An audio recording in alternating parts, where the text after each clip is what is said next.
that's just covered in the introductory section is pretty much what I had also intended to cover. So I would advise you to take your time once again after this class and go through the presentation in more detail. And in case you find something that you don't understand, then I would like to encourage you to do your own further reading on it so that you can perfect on it, okay? So today, the machine learning approach of choice will be supervised machine learning, and specifically, we'll be working on regression analysis, so that next time we'll work with maybe classification, and then after that, we may explore one or two concepts of unsupervised machine learning, sorry. So having said that, allow me to share my screen and then you can start off right away. So here.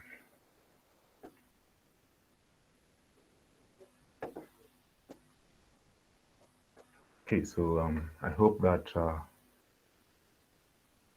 first.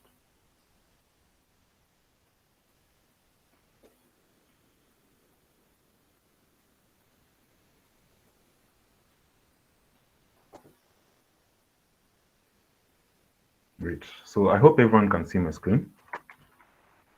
So this exercise will mostly be on regression. So we have covered linear regression before, and therefore I hope that most of you are familiar with it. But just for a brief roundup, I'm going to show you the basic equation of a regression model. So in regression, our objective is to predict a continuous variable given by yi by mapping a function of f on a given set of data represented by x, and this data may have some unknown parameters, which I'll call beta over here, and then you are going to add an error term to our mapping function and the unknown parameters beta. So essentially what this does is that this is a general equation for regression analysis. So depending on the kind of regression that you're working with, this could either be linear regression, lasso regression, ridge, or all those. So if this was a linear regression, maybe let me just specify, for linear regression, the equation above would take the form y is equals to mx plus c, or rather wx plus c, or b, where w is our weight, and then b here is the bias term. So essentially b is the error term that you've introduced here, and then this w represents the beta, and then the entire function here is represented by that. So this is just a specific approach or specific overview of this regression equation that are provided here. So given that very brief overview or general overview, I'm assuming that already you've gone through the linear regression tutorials previously, and therefore you understand most of the things that I'm talking about here. Before I proceed, I've remembered something that when you're working with regression, you may choose to work with either parametric model or non-parametric models. So the difference between these two, I'll start by explaining a parametric model. So what a parametric model does is that it assumes it creates a strong assumption about a function that can be mapped on our input data to provide the output variable in this case. So what I'm trying to say is that a parametric model has strong mapping assumption on the input data. By mapping, I mean that, or by a strong mapping assumption, I mean that given this model, it will try to predict that there's a relationship, in many cases, a linear relationship between the features, which can then be used to predict the output variable over here. So with that general definition, we can quickly see that parametric models, examples of parametric models include linear regression, because already we see that there is this linear relationship that is being generated between the features and the variable. Or we can also say that simple neural networks may also have a parametric approach, in the sense that we create a linear or a relationship which is almost linear between the output variable over here, the input variable, our weights, and our bias term. On the other hand, non-parametric models do not have a strong mapping assumption.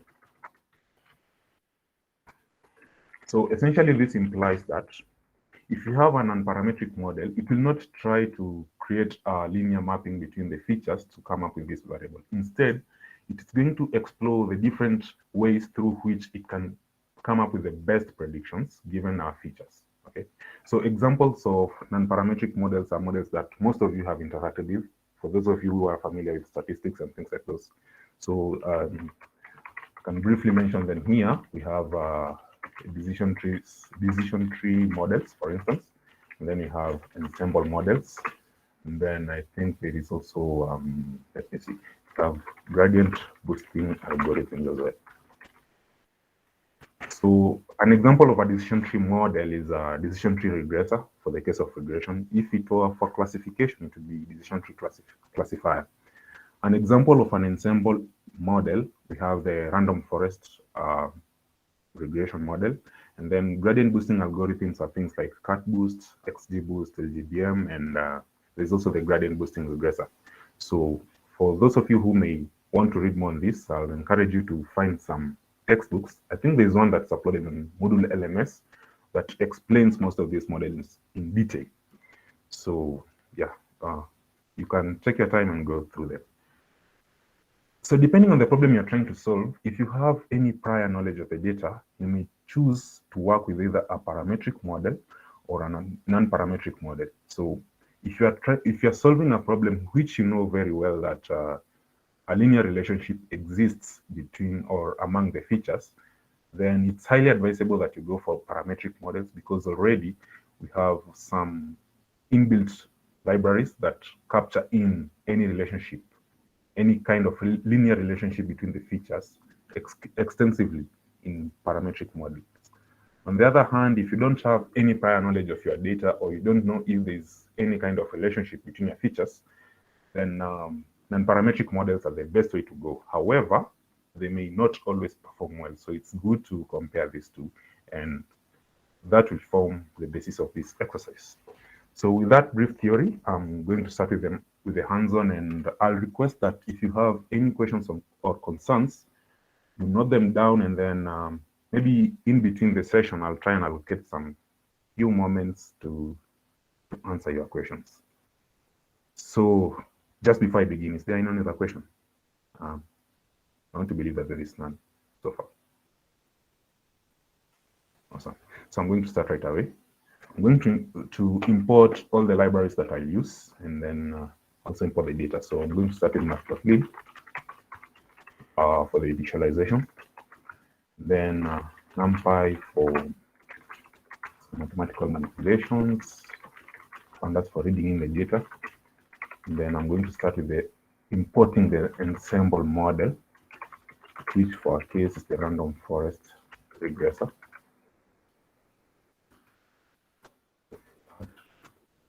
Then I'm going to import a linear model as well.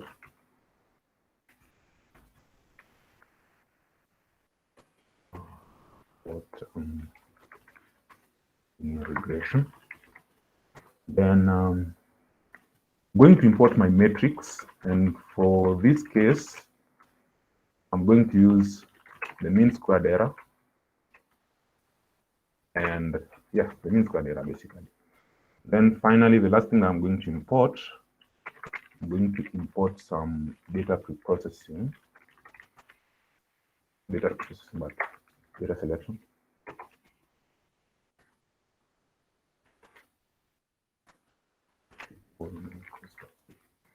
I'm briefly going to explain some functionalities here. The ensemble and the linear model, that are imported here will serve the purpose of comparing the performance of parametric models and non-parametric models, in the sense that random forest will be a representative of non-parametric models, while linear regression will be a representative of parametric models. Okay, and then we're going to evaluate our models using the mean squared error, and then finally, this is for cross-validation score, for what Mwalimu just mentioned towards the end, and then train test split will serve the purpose of splitting our data into train sets and test sets. Okay. So, okay, fine. I hope that is clear to everyone. So, I'm going to read in my data.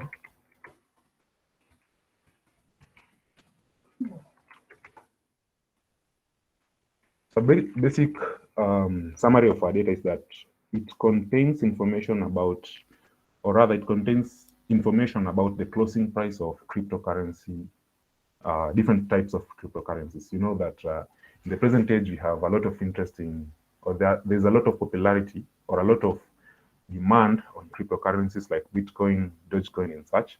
So this data is basically a collection of the closing prices of all those cryptocurrencies. And among other things, we have information like the ID of the asset, the opening price, the highest price, lowest price, and such things. I think I'll provide you this data as well so that you can explore it. So already from these first two rows, you can see that we have a significant number of columns with missing data.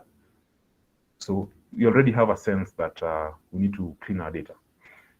Okay, so after printing out this, maybe you can do a basic describe here. You can call a basic describe function to show us the statistical distribution of our variables here. So you can see that we have like 12,632 rows in total. And then, yeah, so basically this is the statistical data of virtually every other column that we have in our data. As it is, we are not able to extract much information from it because you can see that here, there are some columns which have been suppressed, probably because of space and things like those. So I'm then going to call out the .info. That can give us better information. So you can see that we have a total of 12,632 non columns. And then our data types mostly are floats and integer over here. And then it's evident that there's a significant number of missing values. You can see that Medium and YouTube, for instance, have only 3,000 and 4,000 for Medium. I mean, 2,950 for Medium and roughly 5,000 for YouTube as the only null data. So like you can conclude that for Medium, we have over 9,000 missing values. And for many other columns as well, apart from these two, we have a significant number of missing values. And I want to show you a very simple way of quickly visualizing your missing data. So I'm going to say that to visualize my missing data, I'm going to call this. So this nav function here will identify all missing columns. And then I'm going to take their sum, like that. And then I'm going to sort the values, probably in descending order. And after sorting them, I'm going to plot them using a horizontal bar graph. Okay? And then finally, I'm going to pass in the field size over here, which is something like 910 for that matter. Maybe I can pass in a title as well. You can say distribution data. Yeah, missing data. So now we have a visualization of missing data more clearly. Instead of trying to read these numbers here, we can just see that Medium and YouTube have the highest proportion of missing values. And then asset ID, social volume, and ID generally have got no missing values, but basically every other column has at least one missing value. So this is real-world data. It represents data that has been collected from real-world interactions. And if you look keenly, you'll see that we have a significant number of missing values. Actually, I think at least every column has got at least 20% of its entries as missing values. So needless to say, if we go with the conventional way of addressing missing data, such as dropping our data or using FILNA or filling our missing data by mean, mod, or such approaches, we may not be able to get a clear representation of the real-world data. For instance, if we decide to drop all this data, we'll find that in most columns, we'll be dropping maybe 20 or 30% of the entries. Now, in real-world data, we don't want that to happen because getting this data in the first place wasn't easy. So dropping it might result in the loss of a crucial amount of information. So we need to explore other creative ways that can be used to fill in this missing data. And therefore, I'm going to build on some of the things that I mentioned earlier. And so here I'm going to maybe create a topic or subheading.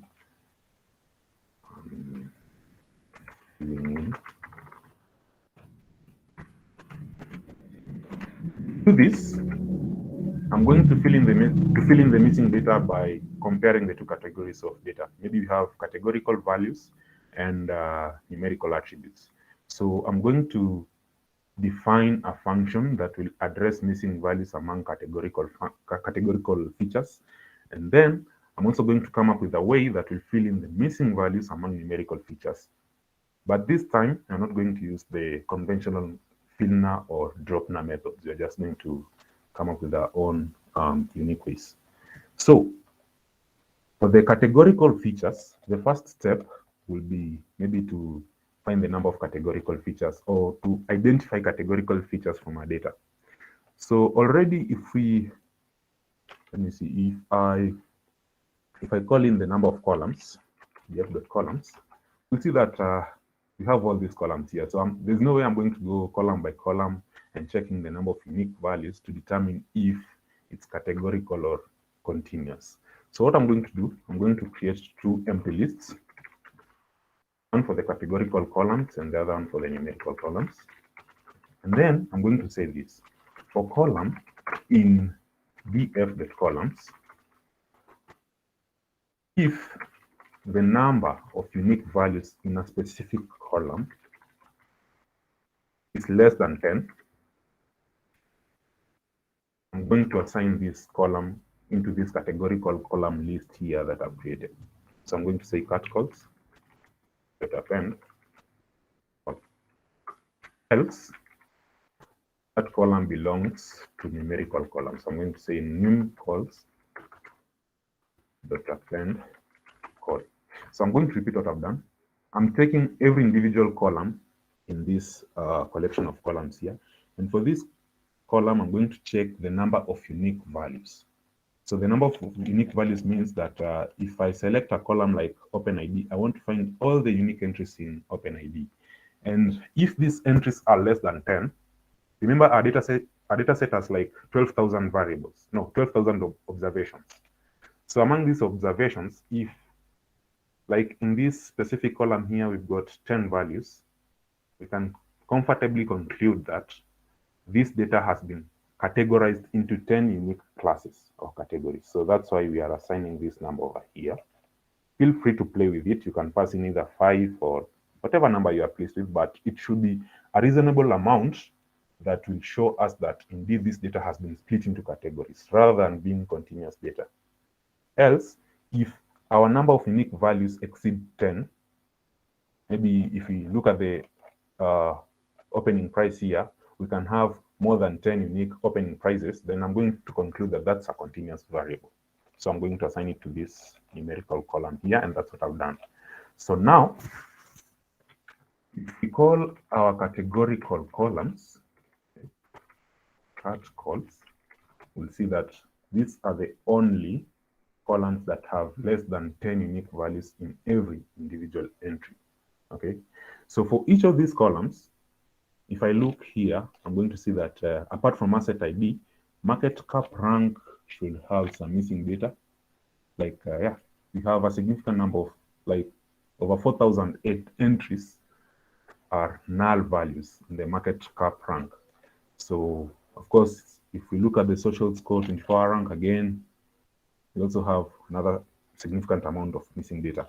So to address this, I'm not going to drop them. Instead, what I'm going to do, I'm going to define something called a frequency encoder.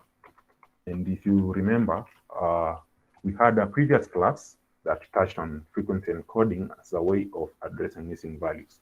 And what this function takes in as the input will be a data frame and then the column of interest. And so from this frequency encoder, I'm going to create a variable called FE to stand for frequency encoder. And what it's going to do, it's going to group by.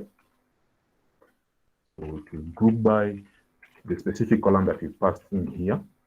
And after grouping it, it's going to obtain the size and then divide this size by the length of our data frame. And then finally, I'm going to say I'm going to create another new column in our data. Plus encoded. And what this column will be, it will basically be mapping of this frequency of encoder here. So just to repeat what I've done, I'm taking every individual column among these categorical variables over here. And then for each column, I'm going to create a frequency encoding of the categorical features. So here at market cap, if you have, say, 4 unique values, for each of these unique values, I'm going to create a frequency encoding of them based on how frequently they occur in the data. So if you have a missing data, it's just going to be assigned a frequency of 0. So rather than having none, right now we'll have 0. So that's one way of removing the missing data. Okay. So I'm going to create another column called call_encoded. So basically, if we pass in market cap, for instance, the new result here will be df market cap rank _encoded, because it's an encoded version of the initial column over here. Okay. So once I've created that column, I'm going to return an EDF. So having said that, we create a new data frame called new train, and I'm going to call this function frequency encoder by passing in df, and then we'll start with the first column here called market cap rank.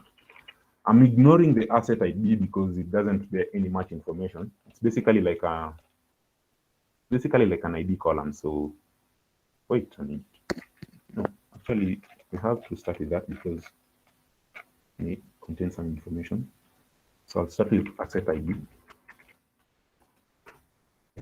Then create another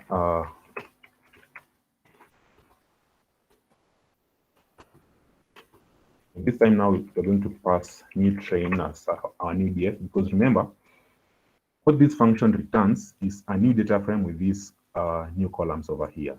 So now that I've created a new DF here called new train, I'm going to work with it all along till the end. So the next entry here will be market cap rank. Then I'm going to create another one here. Train again. It's going to take volume. 4-hour rank. And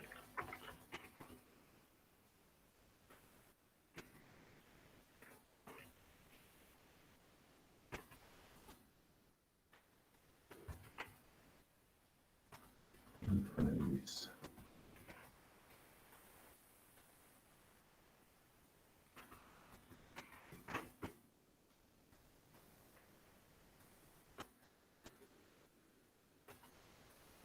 So now if I call my new train.head to the first two columns, okay, we still have some missing values here. I don't know from which column. This is interesting.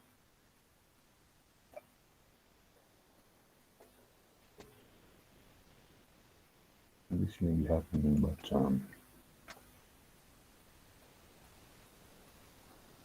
okay, we'll get to that point much later on. No need to worry. So this is one way of filling in missing data from categorical columns, and I'd like to pause at this point to allow anyone who has a question to pop it up.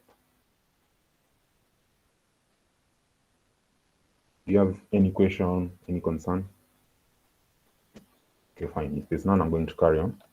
So we've filled in a significant number of missing data in categorical columns. I don't know why it's not working here, but I'll get to that point in a moment. So the next approach would be to fill in this other missing data over here, like the ones that are now from continuous variables.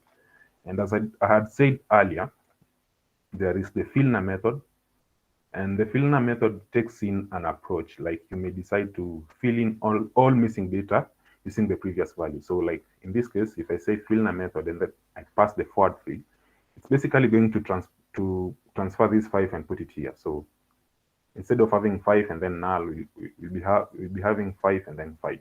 Remember, this approach is not appropriate for this kind of problem because we are dealing with data that is changing.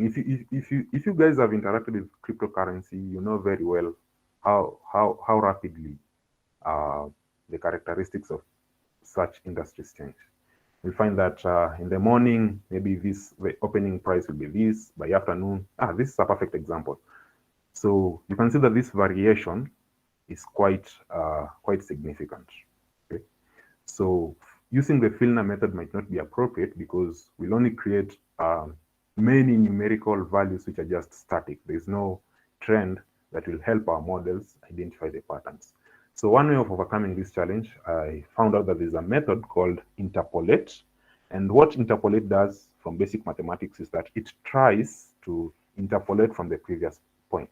So if you have 5 here, maybe if you do an interpolation, it may assign a value of maybe 5.2 or 5.5, depending on other previous observations that had been observed.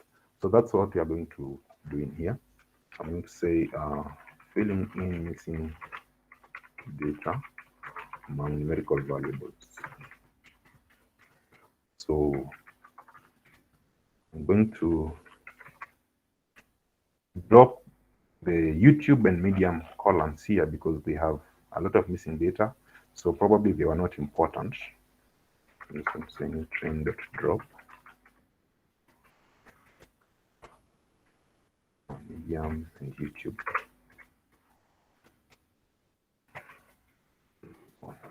Okay, now so for the remaining columns, I'm going to give them a new data frame name, train.df. Then I'm going to call this new train.interpolate. Then the method of interpolation will be linear. So of course you can explore other methods as well that are provided in this interpolate function. And then the limit direction, it's going to pass forward such that you're not going to consider anything that's behind us. Okay.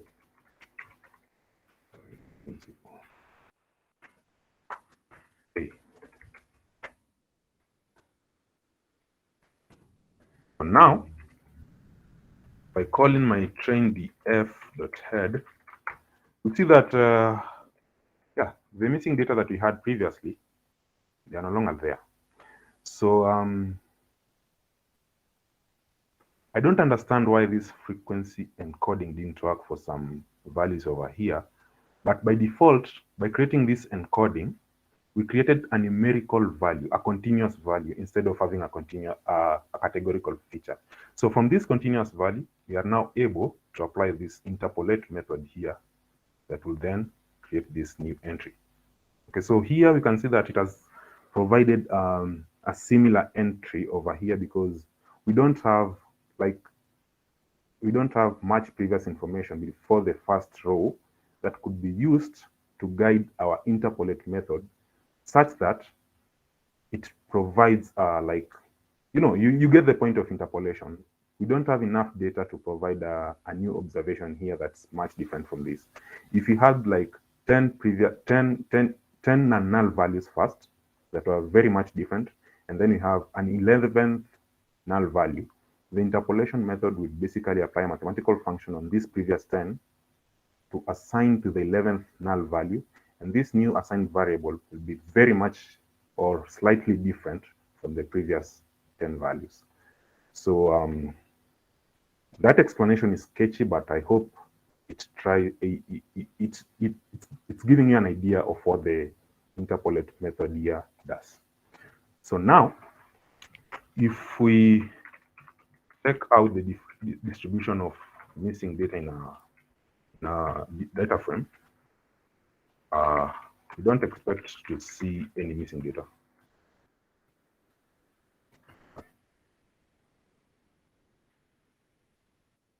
Okay.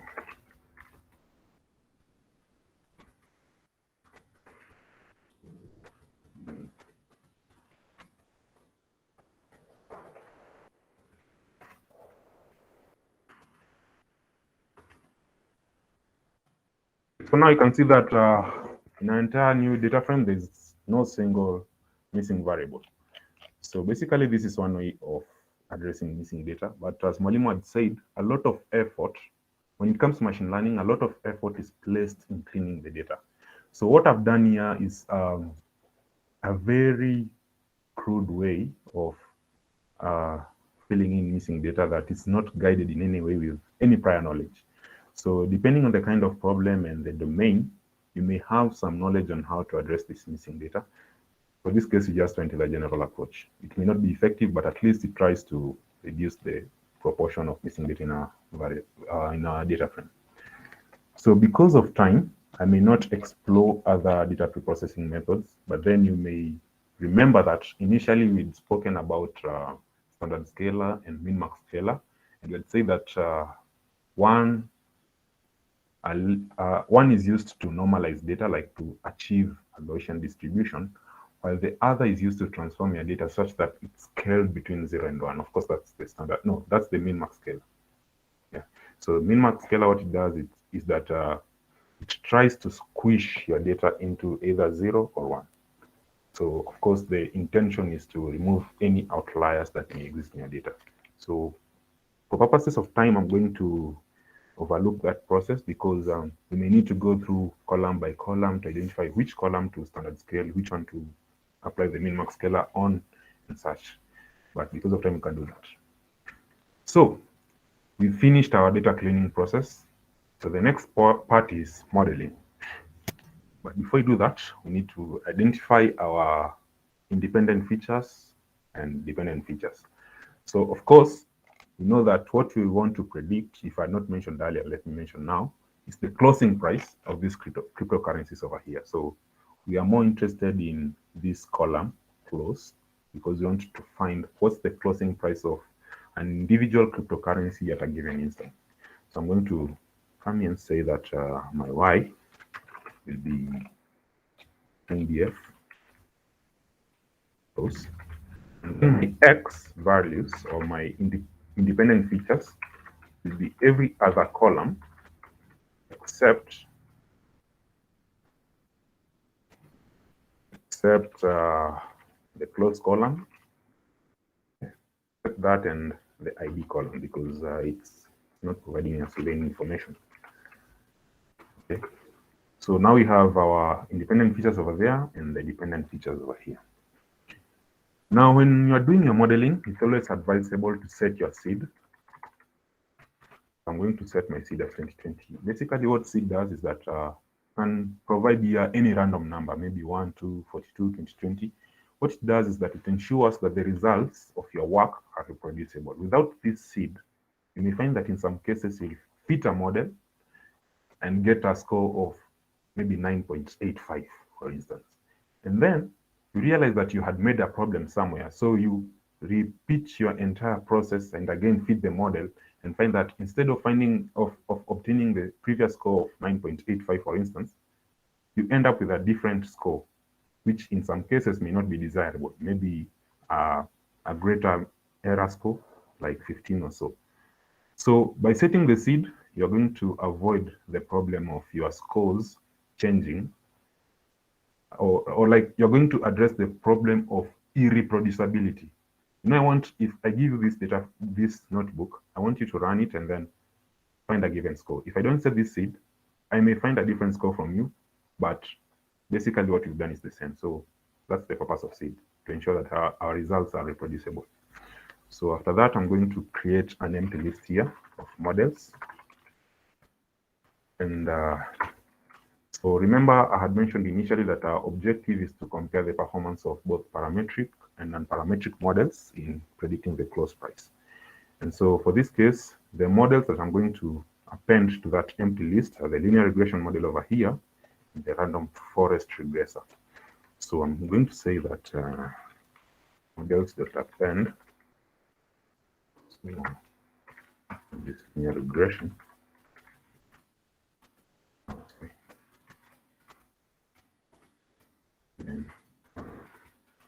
And random forest.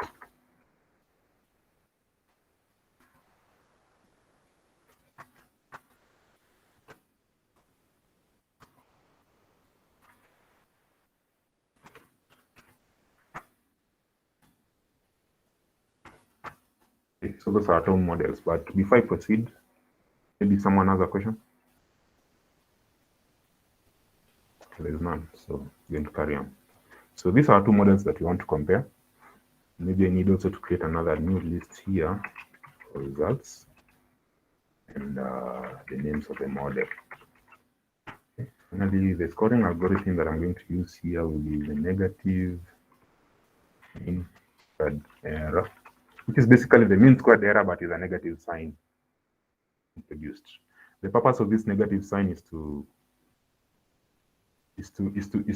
factor in some predictions which may have negative values. Remember, it's regression. Regression can provide both positive values and negative values based on how continuous the data is. Okay. So I'm going to create a for loop over here that's going to take in something called a k-fold, from what Mwalimu mentioned about cross-validation. And then for every k-fold, it's going to fit in a linear regression model first, and then a random forest regressor model. And then after fitting this model, it's going to compute the negative mean squared error, and then it's going to give me an output. So the purpose of doing this step that I am about to implement is to help us compare these two models at an initial glance, know which one performs better, and then proceed with our modeling using the best model that will be obtained from that step. Okay. So I'm going to demonstrate that in a few. So I'll create a loop here, let's saying that for name model in models. Essentially, the name here is the linear regression and random forest regressor, and the models are this and this. So for name model in models, I'm going to define first the k-fold, and it's basically k-fold here, like so, and then the number of splits, and then the random state. I'm going to pass the seed that we defined earlier. So just a brief explanation about k-fold. We have our trained data. So what k-fold does is that it's going to split this data into folds, which are now the k-folds here, and the number of splits will define for yourself. For my case, I've defined 10 splits. So I'm going to split my data into 10 individual groups, or so to say. And for each of these groups, I'll reserve one for validation of the model, and then train the model on the remaining 9 groups. Once I've done that, I'll then take another group, reserve it, train the model on another. So I'll repeat this process until every observation in our data frame has been fitted on this model, and every observation again has been used as a validation. So this step is important in reducing bias and underfitting or overfitting. Basically what Mwalimu had mentioned before I started this exercise. So I hope that's good enough for your basic understanding, but I'll encourage you to read more on it so that you can understand how it works. So after creating our k-folds, the next step should be obtaining our results here. But are you saying something? Yeah, there is another notebook that is well commented, so don't worry about that. Okay. So now we want to obtain our results from this validation step over here. And basically, I'm going to pass in a negative sign here so that I can negate the original negative sign that we passed in the scoring. So I'm going to take the negative of the cross val score, taking the model as the argument, then the x, y, and then I'm going to pass in CV as my k-fold over here, and then scoring will be scoring. And those are the only arguments that I need. Then once I have the results, I now want to append them to this previous list and then print them out. So to do that, I'll say, I'm going to say names.append my first results.append CV results. And then I can also append the names. Yes. And then finally, I can print out the message or score, for instance. Let me see error score. Say that I'm going to pass in this formatting feature over here. Okay. And then F. Okay. It's F, and then I'm going to do that. So taking the arguments of name, CV results, that mean. That's the mean this process over here, then the standard deviation of our results as well. Okay, so let me just confirm if everything is okay. So it should work. And finally, I'm going to print my error score. So it's running as we expected. The result.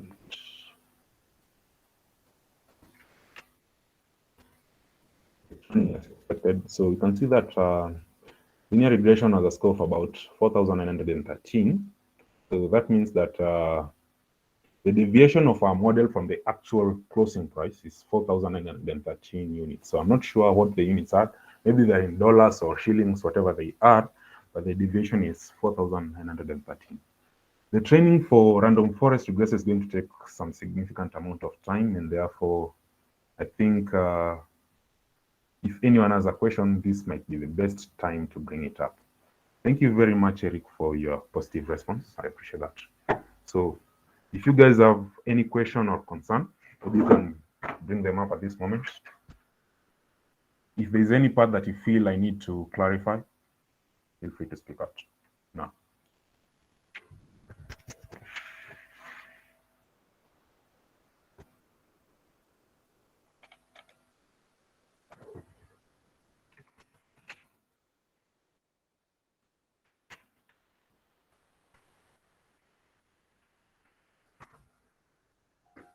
Yes, good evening, sir.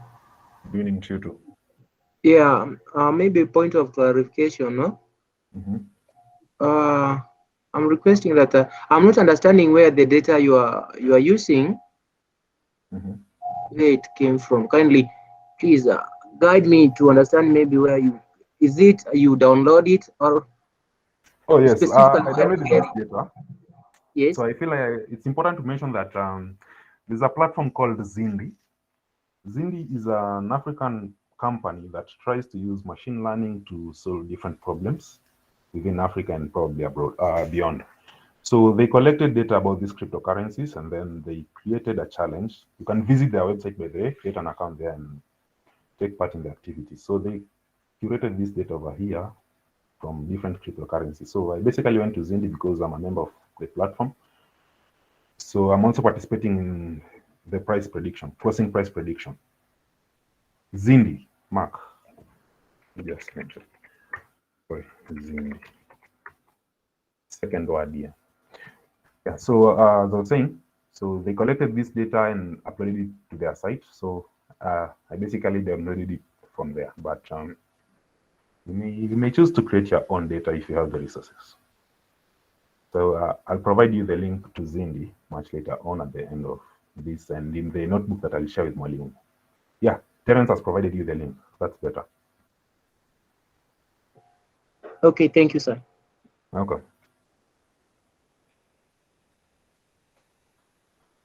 So I think for me, what I'm going to tell the 35 students who are with us, they have been persistent. You can see now we are getting deep, and if you are able to follow, actually, we wrote so much code for data cleaning, I mean missing values and all those things, and it's the most important, because if you proceed to modeling, then you couldn't achieve anything. And mine is to encourage you. Saizi mnaweza ona vitu ni ngumu kidogo, but as you go by, you know, some of you could be wondering how comes Patrick has got all this. It's got to do with experience. So initially unaweza ona vitu ni ngumu kidogo, but stay focused, be persistent. Today from one step utatoka that exploration, utaenda cleaning, hivyo, then you will find that in 1 year's time all of you will be experts. It's just an encouragement. Okay, thank you for that. Let me be honest and tell you guys that at this point here, I may have provided a poor explanation here for the negative mean squared error. So I was just checking out on the documentation, and it said that when we are performing this k-fold, the objective is usually to minimize the error. And so in this process, we may actually minimize to the extent that we find ourselves in the negative realm or in the negative domain. So one way of avoiding this problem is to pass here a negative value that's going to negate any negative loss that we'll obtain. Remember that you are computing the mean over here. So that will imply that in case we have both negative and positive values, and then we negate the negative values, essentially we'll end up with a positive value. So that's why you have like a positive error score over here. So yeah, hope that's much clearer now.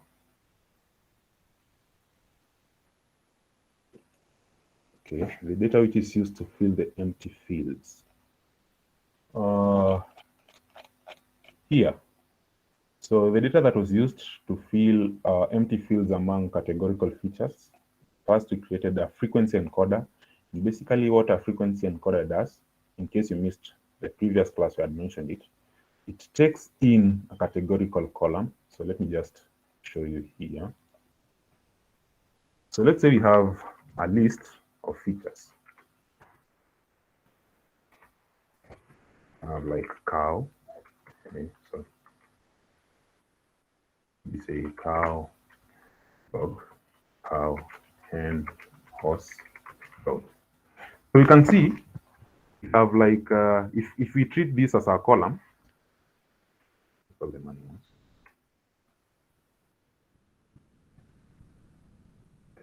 these as columns.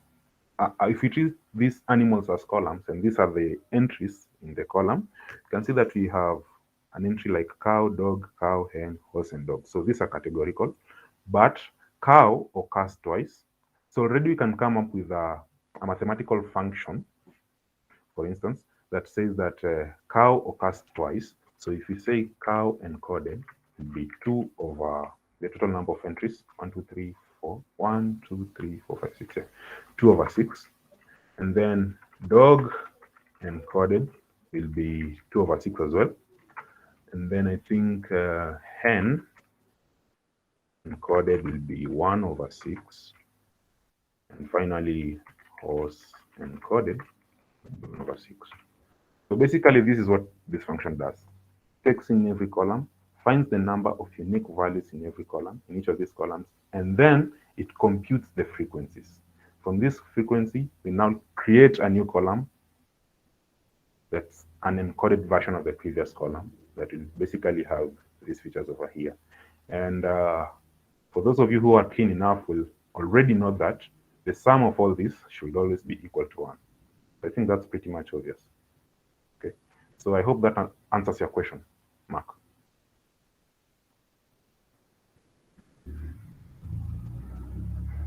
Okay, so finally our loop is done. So we can now compare results. You can see that linear regression model here has a score of 4913, while random forest has a score of 5082. So we can conclude that since linear regression has a lower score than random forest, then we can make a very general and bold assumption and say that given this kind of data, parametric models are the best, because if you compare these two, linear regression is basically performing better than random forest. So you can assume that there is some form of linear relationship between these features over here, which will eventually give us the best prediction of the closing price over here. So as I had said earlier, the primary purpose is to see the kind of model that we're going to work with subsequently, like that we're going to proceed with in our machine learning process. So already you've seen that we're going to work with linear regression. So I'm going to proceed and say that the selected model, or model just for that matter, will be linear regression. Of course, if we had time, we could have explored the different hyperparameters of linear regression and how we can fine-tune them to better solve our problem. But because of time, I'm going to leave that to you. So, and then I'm going to create my training and testing data sets. Using the train test split function over here. I'm going to test, these are the arguments. So, okay, so exercise. I'm going to use 70% of my data for training and 30% for testing. And then the random state, I'll pass it as seed. Okay. Then I'm going to feed my model on the training data. Then I'm going to make predictions on the test data. Okay. So now, already know the error score of a linear regression model, but if you just want to carry it out for fun again, you can call this out, mean squared error, and the arguments that it will take will be the predictions that we made here and the y-test. So now if I call the MSC, it's 4001, and this has just reminded me of a very important thing. So initially, if we had not performed these two steps here, but we knew that we could use a linear regression model, if we had just gone straight ahead by saying that I'm going to take my X train and then just feed it on this model without performing any kind of k-fold validation, I would get this score, an MSC score of 4001. So if you compare these two, you'll see that 4001 is lower than 4900, and you would be very pleased and say, yes, my model is performing well. But remember, we didn't do validation. So there's a likelihood that this model has overfitted. Okay. So if you take this model as it is and deploy it to your production, yes, you'll get results, but the results won't be desirable.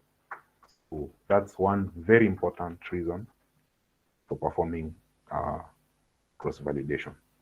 Okay, so you can see that by performing cross-validation, we actually get a better overview or a better insight of how our model is performing. You now see that this is the actual, or this is the, what can I say? What can I call it? Like, yeah, this is the error score that we should expect when we deploy a model, not this one. So this may be misleading. Okay, but my point is, we've seen that linear regression works better than random forest in this kind of work, based on what? Based on this cross-validation over here. So yes, this is it. Machine learning pipeline extends beyond this. Of course, after making your predictions, you want to deploy this model so that your target audience can put it into practice. Okay, so I think that will come in much later sessions once we are done with covering the basics of machine learning. So after, I think after 2 or 3 classes, we'll tackle model deployment. And I think with that, we'll have covered most steps or all the steps in the crisp DM approach that we had discussed earlier when you started this entire course. Okay, so I'd like to stop at that point, unless there's any other question.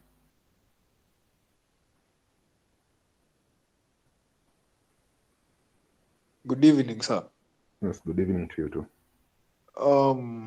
Just a quick question. Where do you input the code for random forest regressor?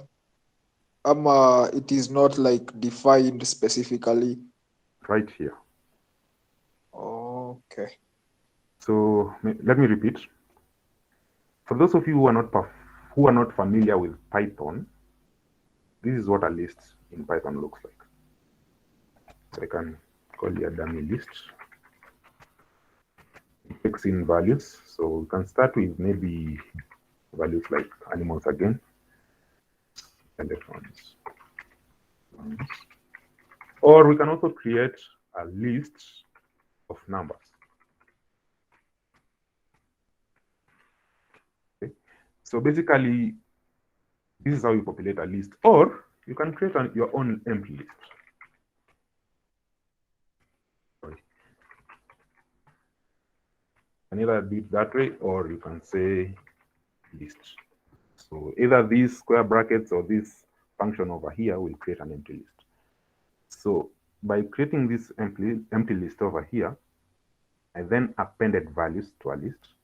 Like I appended values to the list. To append is basically to, if you have an empty list, if I want to append a value, I'll basically take a value from wherever I want to take it from, and then introduce it into this new list such that it is no longer empty. So we started with an empty list, and then we introduced linear regression to this list, and then finally random forest to this list. So now we have a list with, let me call it model list. Now we have a list with these values, linear regression. and random forest. So this is what these two lines do. They append. Now we create a new empty list results without any value initially. But for every model in our models, we perform this step. We are basically splitting our data into 10 groups. For each of these 10 groups, we'll take one group aside, fit our model in the remaining 9 groups, and then use the remaining group that we had set aside to validate or to evaluate the performance of the model. So for each of these steps, we are going to find the results in each of these splits. So if you do the first k-fold, we'll find the result from the evaluation on the one fold that we had set aside. Maybe you'll find an error score of say 3,000. And then you repeat the same, find another error score of 5,000, maybe 8,000, and so on. So this is what you are doing here at the results.append CV results. Then the names.append name, we are creating a new list here. Remember, you had an empty list for names. So the new list will have these names that we passed: linear regression and random forest. Linear regression and random forest. Okay, so these are the names that you're appending over here. Okay, so once we have this list, the next two lines here are just to print out the results. So we are going to take, for each of these models, remember each of these models has its own list of results and names. So we are going to take the average of results, one for instance, or results for linear regression, and then the results for random forest. We say again, just random numbers. So we'll take the average of this, or the mean. That's what we're going to output here. We're also going to take the average of the random forest, and that's what we have here. We're also going to take this average of the standard deviation of the linear regression, and this is what we have over here, and the average of the standard deviation of the random forest model. This is what we have here. Okay, so yeah, that's how I've called my linear regression model here and random forest regressor. So I think that answers your question, Edu. Do you have sure. anyone? Thanks. Okay, welcome. Anyone else with a question? Another question, Yes. Back to the reference whereby the place where cells have missing values, Mhm. So in a function that fills the values, Mm. what do they go for? Like akitaka kufill in value ndani anaekaga nini? Is it like a mean value ama zero ama anaekaga nini, to be specific? Well, your question is a little bit unclear, but I'll try and answer it. Okay. So let's say we want to fill in this YouTube column here. We want to fill in all missing values in this YouTube column. So just a quick recap, filling in missing data. You can see that the F YouTube, one way of filling the missing data is by saying the F YouTube dot fill now. Then the method that I'll pass is the forward fill. So basically what this one does is that it will take this 5 and pass it here. But instead of having none, we'll have 5.0. So that is what the forward fill does. Or you may choose to go with the backfill. I think I'm interchanging the two, but basically the concept is the same. Dot fill now. Then method is equals to bfill. There is also another approach where you may just choose to drop all missing values. So I can say df.drop now. It will drop every missing instant in our data. But remember, I'd mentioned that you don't want to do that in real world data because you're going to lose a significant or a crucial amount of information. And then I think there is also the impute function. Yeah, you should check out the impute function. I may have forgotten something about it, so I'm going to demonstrate it. So basically, these two should give you an overview of